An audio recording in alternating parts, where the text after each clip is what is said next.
நாட்டின் பொருளாதார புள்ளி விவரங்கள் சில மகிழ்ச்சி தரும் வகையில் இருந்தாலும் சில கவலை தரும் வகையில் உள்ளன.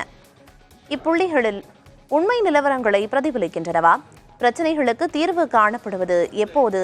எதுபோன்ற நடவடிக்கைகள் பட்ஜெட்டில் தேவை என்று அலசுகிறது இந்த செய்தி தொகுப்பு.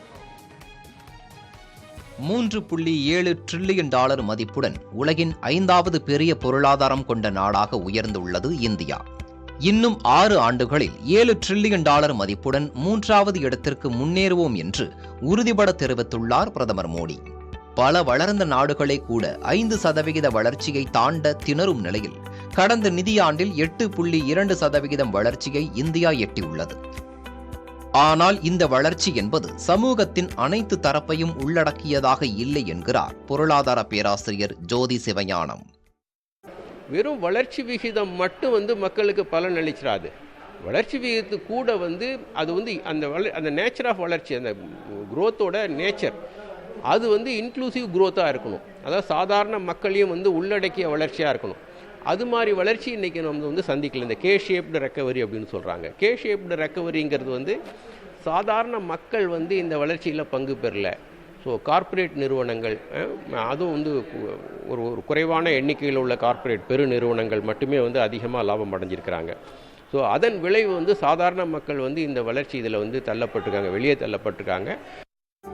அரசின் அந்நிய செலாவணி கையிருப்பு முன் எப்போதும் இல்லாத வகையில் $657 பில்லியன் அதிகரித்துள்ளது.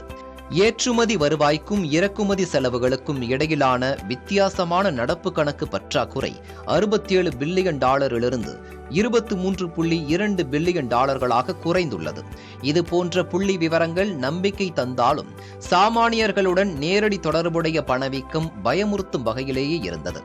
ஜூன் மாதம் மொத்த விலை பணவீக்கம் 16 மாதங்களில் இல்லாத அளவு உயர்ந்து 3.36% தொட்டுள்ளது.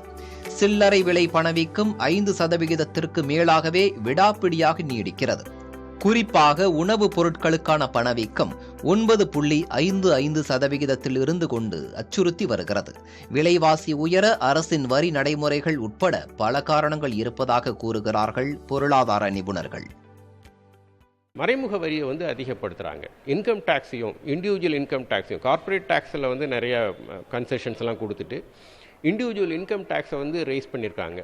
அது இல்லாமல் ஜிஎஸ்டியை அதிகமாக ரைஸ் பண்ணுறாங்க. செஸ்ஸு சர்சார்ஜுன்னு ரைஸ் பண்ணுறாங்க. ஸோ இதெல்லாம் சாதாரண மக்கள்கிட்ட இருக்கிற பணத்தை, பேக்கெட்டில் இருக்கிற பணத்தை அரசுக்கு டிரான்ஸ்ஃபர் பண்ணக்கூடிய விஷயம். விலைவாசி உயர்வு ஒருபுறம் என்றால் வேலைவாய்ப்பு குறித்தும் அச்சங்கள் இருந்து வருகிறது. இளைஞர்களுக்கான வேலைவாய்ப்பின்மை முன் எப்போதும் இல்லாத வகையில் 45% உயர்ந்து வருகிறது என CMIE நிறுவனத்தின் ஆய்வறிக்கை கூறுகிறது. இது மிகவும் அபாயகரமான அளவு என எச்சரிக்கிறார் நாட்டின் முன்னாள் தலைமை பொருளாதார ஆலோசகர் கௌஷிக் பாசு. சிட்டி குரூப் போன்ற பன்னாட்டு நிறுவனங்களும் இந்தியாவில் வேலைவாய்ப்பின்மை அதிகரித்துள்ளதாக கூறுகின்றன. குறைந்த அளவு வேலைவாய்ப்பு கொடுக்கும் துறைகளிலேயே அதிக அளவு முதலீடுகள் குவிவதுதான் பிரச்சனை என்றும், அதிக வேலைவாய்ப்பு தரும் துறைகளுக்கு முதலீடுகளை மடைமாற்றுவதுதான் நிதியமைச்சர் முன் உள்ள சவால் என்றும் கூறுகிறார் 16வது நிதிக்குழு தலைவரும் புகழ்பெற்ற பொருளாதார நிபுணருமான அரவிந்த் பனகரியா. வேலைவாய்ப்புகள் அதிகரிக்கவும் விலைவாசி குறையவும் முதலீடுகள் அதிகரிப்பு, கடன் வாங்குவதை குறைப்பது உள்ளிட்ட நடவடிக்கைகளை அரசு எடுக்க வேண்டும் என்ற ஆலோசனையும் முன்வைக்கப்படுகிறது.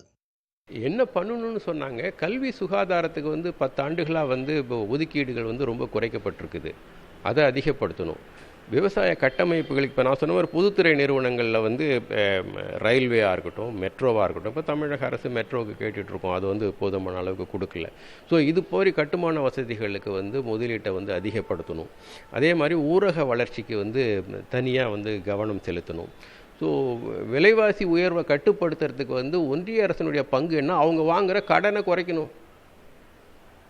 5.2 fiscal responsibility and budget management act படி அவங்களுடைய கடன் ஜிடிபியில் 3% கீழே இருக்கணும்.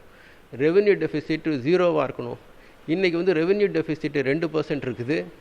ஃபிஸ்கல் டெஃபிசிட் 5.1 இருக்குது. ஸோ அப்போ 7% இவங்களே இது 5.1 ஃபிஸ்கல் டெஃபிசிட்னா எங்கே 12 லட்சம் கோடி ரூபாய் இவங்களே கடன் வாங்கினா எப்படி விலைவாசி குறையும், வட்டி விகிதம் எப்படி குறையும்? ஸோ இதெல்லாம் அவங்க செய்யணும். நாட்டின் வளர்ச்சியோடு தனி மனிதனின் முன்னேற்றத்தையும் கவனத்தில் கொண்டதாக அமையுமா பட்ஜெட்? விலைவாசியை குறைக்கவும் வேலைவாய்ப்புகளை அதிகரிக்கவும் நிதியமைச்சர் எடுக்கப் போகும் நடவடிக்கைகள் என்ன? நிதியமைச்சரின் உரையை ஆவலுடன் எதிர்பார்க்கின்றனர் சாமானியர்கள். புதிய தலைமுறைக்காக கௌசல்யா மற்றும் சேஷகிரி.